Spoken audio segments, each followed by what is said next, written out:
Hey, welcome back to Newbie Nims, where I try new things because it's never too late to try things for the first time. And today I'm trying something new, of course. I'm trying a recipe that I saw all across social media, which is a puff pastry and chocolate spread Christmas tree, because it's Christmas, right? So for this recipe, I'm doing lots of new things for the first time. One of them is working with puff pastry. Yeah, I've never really worked with puff pastry, especially not gluten-free puff pastry. And why gluten-free puff pastry? Because I can't eat wheat. I also can't eat dairy, so this recipe is going to get interesting. The first thing that we're going to be working with is gluten-free puff pastry. So this has no gluten, no wheat. It also doesn't have any dairy in it as well. And I haven't used it, so that's new. The next thing that we're going to be using is this hazelnut chocolate spread by the brand Nutvia. And it is vegan friendly, so it's got no dairy in it. It's also quite good for the environment with no palm oil. And it's super tasty as well. So you only need the puff pastry, the chocolate spread. You also need some milk or butter for glazing the puff pastry. Now I can't eat dairy, so I'm going to use soy milk. So I've got that here. So I'll be using some soy milk for glazing. And then on top of the soy milk, I'm going to sprinkle some sugar. Okay, that's just an added extra for the top. So the first thing that we need to do is roll out the puff pastry. I've got my sheets defrosting here. And so they're almost ready for me to roll out. So let's get started.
Well, it's not pretty, and I probably made lots of mistakes, but for a first time, I'm hoping that it's gonna work out. So I'm about to put it in the oven.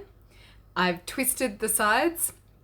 The pastry's cracked, but hey, it's pastry and chocolate. Well, dairy-free chocolate. What could go wrong, right? Fingers crossed.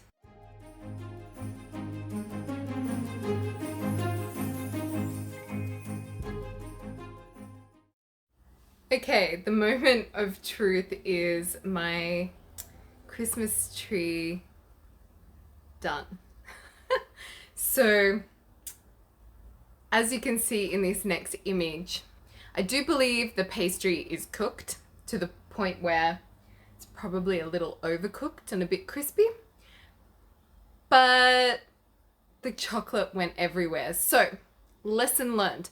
I definitely used way too much chocolate with the ratio of chocolate to puff pastry. So next time if I make this again, definitely less chocolate spread. I struggled to actually spread this chocolate spread onto the puff pastry so that it would spread. So I think that I should have taken out some chocolate spread and warmed it, melted it a little bit, and then put it on. Then taking it straight out of the jar and trying to spread it on. But I'll let it cool and then I'll taste it and I'll see what I think. Yeah, but I also made some little biscuity things as well with it, with the cookie cutter. So I made some butterflies and some hearts to use up the rest of the pastry. Okay, time to try it. I'm going to try one of these hearts instead of taking it off the tree. They're still a little bit hot, but I'm gonna try it.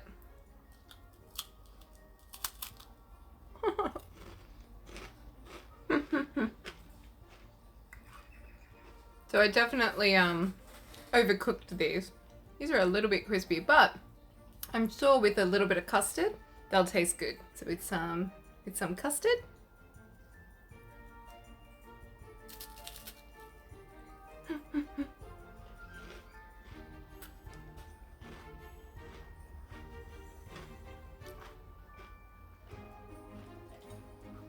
They taste pretty good. I'm happy with that. Okay, and that's all for today. Try to make it yourselves. Let me know how you go if you're trying with gluten-free pastry as well. Let me know if there was anything that I should do better. Alright, so I'll see you guys next time with another Newbie Nims video. See you guys. Bye.